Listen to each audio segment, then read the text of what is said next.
Confront the occupation and displacement. Do not divert attention. June 7, 2026.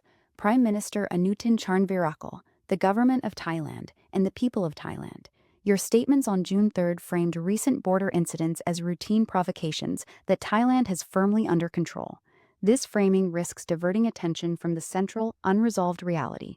Thai military forces remain positioned inside Cambodian territory in multiple areas, a situation that persists despite ceasefire agreements. Thousands of Cambodian civilians still cannot return to their homes. This is not a matter of perception or routine friction. It is a humanitarian and legal crisis that demands direct acknowledgement and remedy. According to Cambodian authorities, affected communities, and reports documented by international media, the sequence of events includes Thai troops crossing into Cambodian territory. In the wake of these crossings, homes were destroyed. Some Thai soldiers are alleged to have looted residents' personal belongings. Land belonging to Cambodian families has been taken over and converted into military positions, reinforced with barriers that prevent return. These actions have produced a lasting displacement that ceasefire declarations alone have not reversed.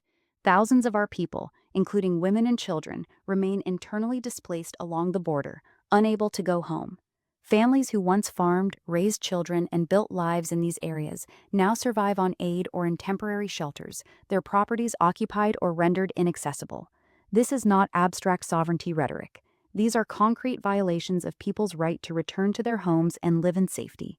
Prime Minister, labeling the consequences of these incursions as provocations from the Cambodian side, inverts cause and effect. Cambodia has not sought escalation. It has repeatedly called for dialogue, implementation of existing agreements, and respect for international legal precedents, including International Court of Justice rulings on border matters. The core demand is straightforward: allow displaced families to return, withdraw forces and military infrastructure from areas inside Cambodian territory, and permit independent verification of conditions on the ground. Thailand's position of strength, as you have described it, should be demonstrated through adherence to international law rather than through the perpetuation of fates accomplis on the ground. True security for both peoples comes from stable, mutually recognized borders and the restoration of civilian life, not from fortified positions inside another country's territory or the indefinite displacement of families. We therefore put forward these clear, actionable requests.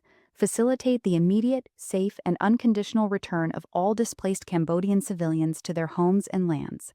Withdraw Thai military personnel and structures from areas recognized as Cambodian territory and end the conversion of civilian land into military positions. Establish or accept an independent monitoring mechanism, whether under ASEAN auspices with United Nations observers or a joint technical team, to verify withdrawals, assess damage, and investigate specific allegations of home destruction and looting.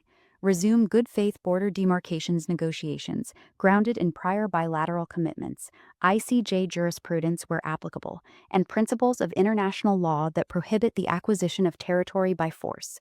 The Cambodian and Thai peoples share centuries of neighborly relations, cultural exchange, trade, and in many border communities, family ties.